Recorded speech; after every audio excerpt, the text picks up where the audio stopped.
ఉదయం కడుపు క్లియర్ కావట్లేదా? మలబద్ధకాన్ని తగ్గించే 5 స్టెప్స్. 60లో మలబద్ధకానికి ఇన్స్టాంట్ రిలీఫ్ జెంటిలీస్ చూర్ణం. ప్రతిరోజు మార్నింగ్ టాయిలెట్లో మీరు ఎంతసేపు స్పెండ్ చేస్తున్నారు? 5 నిమిషాలు, 10 నిమిషాలు, కొన్నిసార్లు 15 నిమిషాలు వెయిట్ చేసినా కూడా కడుపు పూర్తిగా క్లియర్ అయిన ఫీలింగ్ రావడం లేదా? దానివల్ల రోజు మొత్తం బరువుగా అనిపించడం, శరీరంలో అలసటగా ఉండడం, మూడ్ కూడా సరిగా లేకపోవడం, ఇవి చాలామందికి ముఖ్యంగా 60 ఏళ్ల తర్వాత ఎదురయ్యే సమస్యలే. కానీ చాలామందికి తెలియని విషయం ఏంటంటే మలబద్ధకం అనేది చిన్న సమస్య కాదు. ఆయుర్వేదం ప్రకారం చాలా రకాల వ్యాధులు కడుపు నుండే మొదలవుతాయి. అంటే ప్రతిరోజు మీ కడుపు సరిగ్గా క్లియర్ కాకపోతే అది క్రమంగా మరిన్ని ఆరోగ్య సమస్యలకు కూడా కారణమవుతుంది. అయితే ఇక్కడ చాలామంది చేసే ఒక పెద్ద తప్పు ఏంటంటే వెంటనే లాక్సేటివ్స్ లేదా హోమ్ రెమెడీస్ మీద ఆధారపడటం. కానీ అవన్నీ తాత్కాలిక ఉపశమనం మాత్రమే ఇస్తాయి. ఈ వీడియోలో నేను మీకు చెప్పబోయేది మలబద్ధకాన్ని న్యాచురల్గా తగ్గించడానికి 5 ముఖ్యమైన స్టెప్స్. ముఖ్యంగా చివర్లో చెప్పే ఒక సింపుల్ నైట్ రొటీన్ చాలామందికి ఉదయం కడుపు సాఫీగా క్లియర్ అయ్యేలా సహాయపడుతుంది. కాబట్టి ఈ వీడియోలో మీ కడుపు ప్రతిరోజు సాఫీగా క్లియర్ అయ్యేందుకు సహాయపడే 5 ముఖ్యమైన స్టెప్స్ గురించి తెలుసుకుందాం.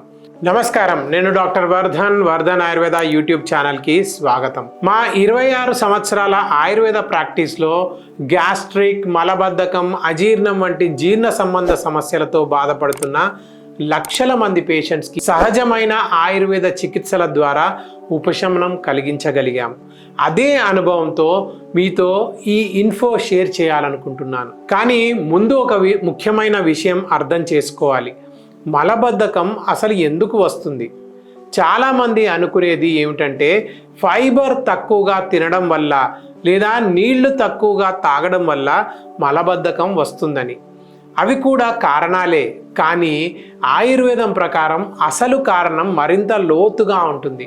దీని గురించి ప్రత్యేకంగా ఒక శ్లోకం కూడా వివరించబడింది. అదే రోగా సర్వేపి మందాగ్నౌ. దీని అర్థం ఏమిటంటే మన శరీరంలో జీర్ణక్రియను నియంత్రించే ప్రధాన శక్తి అగ్ని. ఈ జీర్ణాగ్ని బలహీనంగా మారితే ఆహారం సరిగ్గా జీర్ణం కావడం కష్టమవుతుంది. దానివల్ల పేగుల కదలిక అంటే పెరిస్టాల్సిస్ కూడా నెమ్మదిస్తుంది. మరొక ముఖ్యమైన కారణం వాత దోషం పెరగడం. వాత దోషం ఎక్కువైతే పేగులు డ్రైగా మారిపోతాయి, మలం గట్టిగా మారుతుంది, అది బయటకు రావడం కష్టం అవుతుంది. అందుకే కొంతమంది రోజు టాయిలెట్కు వెళ్తున్నా కూడా కడుపు పూర్తిగా క్లియర్ అయిన ఫీలింగ్ రావడం లేదు అని చెప్తూ ఉంటారు. కాబట్టి మలబద్ధకం తగ్గాలంటే కేవలం బయటకు మలం రావడమే కాదు, జీర్ణ వ్యవస్థను సరిగ్గా పనిచేసేలా చేయాలి. దానికి కొన్ని సింపుల్ చేంజెస్ చాలు. అందుకే ఇప్పుడు మలబద్ధకాన్ని సహజంగా తగ్గించడంలో సహాయపడే 5 ముఖ్యమైన స్టెప్స్ గురించి తెలుసుకుందాం. ఒకవేళ మీరు కూడా ఆ చిన్న మార్పులతో మీ మలబద్ధకాన్ని దూరం చేసుకోవాలని నిశ్చయించుకుంటే కామెంట్లో చేంజ్ అని టైప్ చేయండి. నెంబర్ 1, మీ జీర్ణ వ్యవస్థను యాక్టివేట్ చేయండి. చాలామంది చేసే మొదటి తప్పు ఏమిటంటే ఉదయం నిద్ర లేవగానే చల్లటి నీరు తాగడం లేదా టీ, కాఫీతో రోజు ప్రారంభించడం. ఇవి రెండు కూడా మీ జీర్ణ వ్యవస్థను సరిగ్గా యాక్టివేట్ చేయవు. దానికి బదులుగా ఉదయం నిద్ర లేవగానే 1-2 గ్లాసుల గోరువెచ్చని నీటిని తాగడం అలవాటు చేసుకోండి. ముఖ్యంగా రాత్రి కాపర్ పాత్రలో నిల్వ చేసిన నీరు అయితే ఇంకా మంచిది. ఎందుకంటే రాగి పాత్రలో ఉన్న నీటికి తేలికపాటి యాంటీ మైక్రోబియల్ లక్షణాలు ఉంటాయి. ఇది డైజెస్టివ్ ఎంజైమ్స్లను స్టిమ్యులేట్ చేసి మీ పేగులను మెల్లగా మూవ్ అవ్వమని సంకేతం ఇస్తుంది. చాలామందిలో ఈ చిన్న అలవాటు మాత్రమే ఉదయం సహజంగా మల విసర్జనకు సహాయపడుతుంది. కానీ ఇంకొక చిన్న మార్పు చేస్తే ఫలితం ఇంకా మెరుగ్గా ఉంటుంది. అది స్టెప్ 2లో దాని గురించి చూద్దాం. స్టెప్ 2, టాయిలెట్లో కూర్చునే విధానం కూడా చాలా ముఖ్యం. చాలామందికి ఆశ్చర్యంగా అనిపించవచ్చు, కానీ మల విసర్జన సరిగ్గా జరగాలంటే టాయిలెట్లో కూర్చునే విధానం కూడా చాలా ముఖ్యం. మనం ఇప్పుడు ఎక్కువగా ఉపయోగిస్తున్న వెస్టర్న్ టాయిలెట్ సీట్లు న్యాచురల్ పోస్చర్ కాదు. సాధారణంగా అలా కూర్చున్నప్పుడు మన రెక్టమ్ కొంచెం వంగి ఉంటుంది. దానివల్ల మలం పూర్తిగా బయటికి రావడం కాస్త కష్టమవుతుంది. కానీ దానికి బదులుగా కమోడ్ మీద కూర్చొని మీ పాదాలను ఒక చిన్న స్టూల్ మీద ఉంచితే శరీరం సహజమైన స్క్వాటింగ్ పొజిషన్ లాగా మారుతుంది. అప్పుడు రెక్టమ్ నిటారుగా మారి మల విసర్జన త్వరగా జరుగుతుంది, ఒత్తిడి తగ్గుతుంది, కడుపు పూర్తిగా క్లియర్ అయిన ఫీలింగ్ వస్తుంది.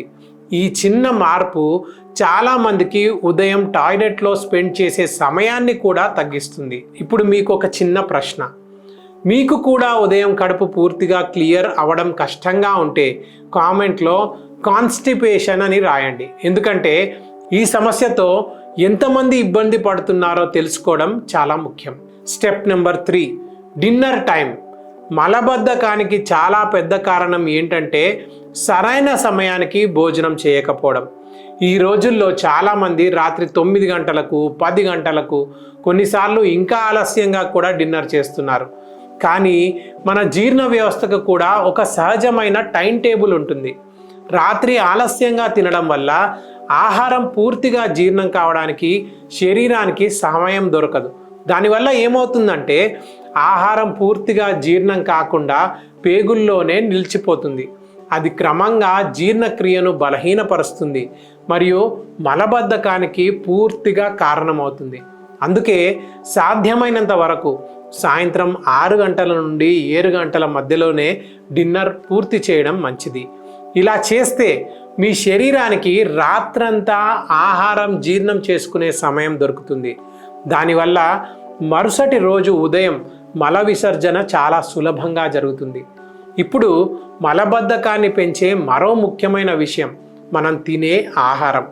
ఈ టిప్స్ మీకు నచ్చితే వెంటనే వీడియోని లైక్ చేసి మా ఛానల్ని సబ్స్క్రైబ్ చేసుకోవడం మర్చిపోకండి. స్టెప్ నెంబర్ 4, కొన్ని ఫుడ్స్ తగ్గించండి. మలబద్ధకం సమస్యలో మన ఆహారం చాలా కీలక పాత్ర పోషిస్తుంది. కొన్ని ఆహారాలు మనకు తెలియకుండానే మన బోవెల్ మూమెంట్ని నెమ్మదిగా చేస్తుంటాయి. ప్రత్యేకంగా ఈ ఫుడ్స్ ఎక్కువగా తినడం వల్ల మలబద్ధకం సమస్య మరింత పెరుగుతుంది.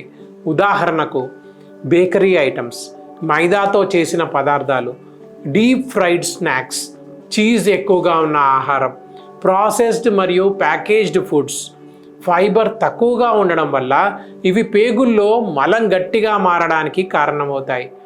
మరి దాని బదులుగా మీ రోజువారీ ఆహారంలో ఫైబర్ ఎక్కువగా ఉండే ఆహారాలను చేర్చుకోవాలి. ఉదాహరణకు కూరగాయలు, ఆకుకూరలు, బొప్పాయి, నానబెట్టిన ఎండు ద్రాక్ష, హోల్ గ్రెయిన్స్. ఇవి బోవెల్ మూమెంట్స్ను సహజంగా మెరుగుపరుస్తాయి. మరొక మంచి అలవాటు ఏంటంటే సాయంత్రం సమయంలో కొద్దిగా అవిసె గింజలు లేదా ఫ్లాక్స్ సీడ్స్ని నీళ్లలో నానబెట్టి తీసుకోవడం. అవిసె గింజల్లో ఉండే ఫైబర్ మరియు ఒమేగా 3 ఫ్యాటీ యాసిడ్స్ పేగులను మృదువుగా ఉంచి మల విసర్జన సులభంగా జరిగేలా చేస్తాయి. కానీ ఒక విషయం గుర్తుంచుకోండి, ఈ అన్ని మార్పులు సహాయపడినా కూడా సంవత్సరాలుగా మలబద్ధకం ఉన్నవారిలో కొన్నిసార్లు ఇవి మాత్రమే సరిపోవు. అలాంటి సందర్భాల్లో పేగులకు సున్నితమైన ఆయుర్వేద సహాయం అవసరమవుతుంది. అదేంటో ఇప్పుడు స్టెప్ 5లో చూద్దాం. ఇంకా మీకు ఉన్న ఇలాంటి ఇబ్బందులకు న్యాచురల్ టిప్స్ తెలుసుకోవాలనుకుంటే మన వాట్సాప్ ఛానల్ను ఫాలో అవ్వండి. లింక్ డిస్క్రిప్షన్లో ఉంటుంది. Step number 5, Ayurveda help. ఒక విషయం గుర్తుంచుకోండి, కొంతమందికి మలబద్ధకం సమస్య సంవత్సరాలుగా కొనసాగుతూ ఉంటుంది. అలాంటి సందర్భాల్లో కేవలం ఆహార మార్పులు లేదా జీవనశైలి మార్పులు మాత్రమే సరిపోకపోవచ్చు. అప్పుడు పేగులకు సున్నితమైన ఆయుర్వేద సహాయం అవసరమవుతుంది. అందుకే మా 26 సంవత్సరాల ఆయుర్వేద అనుభవంతో మేము ప్రత్యేకంగా జెంటిలీస్ చూర్ణ ఫార్ములాని రూపొందించాము. ఇది సోనాముఖి, హరితకి, అజ్వాయిన్, అమాల్తాస్, సోంపు వంటి సాంప్రదాయ ఆయుర్వేద హెర్బ్స్ యొక్క సమ్మేళనం. ఇందులో ఉన్న సోనాముఖి వంటి హెర్బ్స్ బోవెల్ మూమెంట్స్ని సహజంగా ప్రేరేపించి మల విసర్జన సాఫీగా జరిగేలా సహాయపడతాయి. అలాగే హరితకి ఆయుర్వేదంలో ఎంతో ముఖ్యమైన ఔషధంగా భావిస్తారు.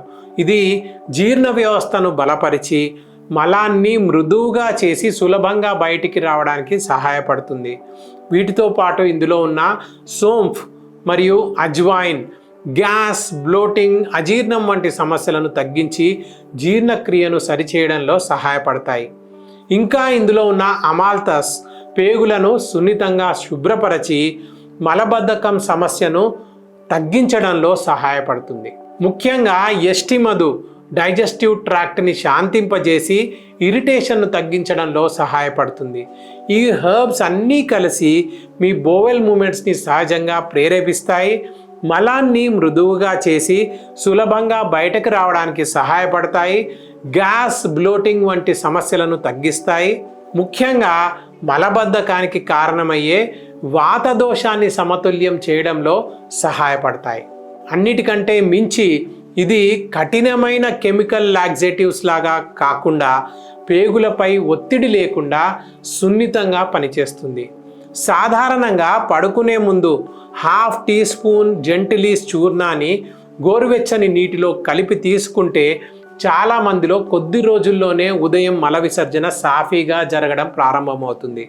ఒకవేళ మీ శరీర దోషానికి అలాగే మీ సమస్య తీవ్రతను బట్టి జెంటిలీస్ చూర్ణాన్ని ఉపయోగించాలనుకుంటే స్క్రీన్ మీద కనిపిస్తున్న 9056959595కి కాల్ చేసి మమ్మల్ని సంప్రదించవచ్చు. ఒకవేళ మీరు ఈ జెంటిలీస్ చూర్ణం గురించి మరింత తెలుసుకోవాలనుకుంటే లేదా పర్చేస్ చేయాలనుకుంటే నేను మీకోసం అన్ని లింక్స్ని కింద ఉన్న డిస్క్రిప్షన్ బాక్స్లో ఉంచాను. మరింత తెలుసుకోవడానికి మీరు దానిపై క్లిక్ చేయవచ్చు. పర్చేస్ చేయడానికి స్క్రీన్ మీద కనిపిస్తున్న నెంబర్ 9056959595కి కాల్ కూడా చేయవచ్చు. ఇక చివరగా ఒక విషయం గుర్తుంచుకోండి, మలబద్ధకం అనేది కేవలం టాయిలెట్ సమస్య మాత్రమే కాదు. ఇది క్రమంగా శరీరంలో అలసట, బ్లోటింగ్, చర్మ సమస్యలు, అజీర్ణం, యాక్నే వంటి అనేక సమస్యలకు కారణం కావచ్చు. కానీ మీకు ఈరోజు చెప్పిన ఈ 5 స్టెప్స్ను క్రమంగా పాటిస్తే మీ జీర్ణ వ్యవస్థ రీసెట్ చేయబడుతుంది మరియు ఉదయం పూట కడుపు సాఫీగా క్లియర్ అయ్యే అనుభూతి మళ్ళీ సహజంగా వస్తుంది. ఒకవేళ మలబద్ధకంతో పాటు ఇంకా ఏమైనా సమస్యలు మిమ్మల్ని ఇబ్బంది పెడుతుంటే లేదా పరిష్కారం తెలుసుకోవాలనుకుంటే కింద స్క్రోల్ అవుతున్న నెంబర్ ద్వారా నన్ను ఆన్లైన్లో కూడా కన్సల్ట్ అవ్వచ్చు లేదా నేరుగా మా వర్ధన్ ఆయుర్వేదాను కూడా సంప్రదించవచ్చు. ఎందుకంటే మేము గత 26 సంవత్సరాలుగా మా ఆయుర్వేద చికిత్సల ద్వారా లక్షల మందికి మలబద్ధకం, గ్యాస్, అజీర్తి, అల్సర్ వంటి ఎన్నో జీర్ణ సంబంధిత సమస్యల నుండి ఉపశమనం కలిగించగలిగాం. ఆంధ్రప్రదేశ్, తెలంగాణ 2 రాష్ట్రాల్లో మాకు 5 బ్రాంచెస్ ఉన్నాయి. వాటిలో అత్యంత అనుభవజ్ఞులైన డాక్టర్లు, సిబ్బంది నిత్యం ఎంతోమంది పేషెంట్స్కి సేవలు అందిస్తున్నారు. ఇక్కడ మేము అందించే వైద్యంలో ఎటువంటి సైడ్ ఎఫెక్ట్స్ ఉండవని దృఢంగా చెప్పగలము. మా వైద్యం 100% ప్రకృతి సిద్ధమైనది. డిస్క్రిప్షన్లో వాట్సాప్ నెంబర్ ఉంటుంది, కాంటాక్ట్ అవ్వండి లేదా స్క్రీన్ మీద కనిపిస్తున్న నెంబర్కు కాల్ చేయండి. మీ సమస్యకు తప్పకుండా పరిష్కారం దొరుకుతుంది. ఆరోగ్యంగా ఉండండి, సంతోషంగా ఉండండి, మీ జీర్ణ వ్యవస్థను జాగ్రత్తగా చూసుకోండి.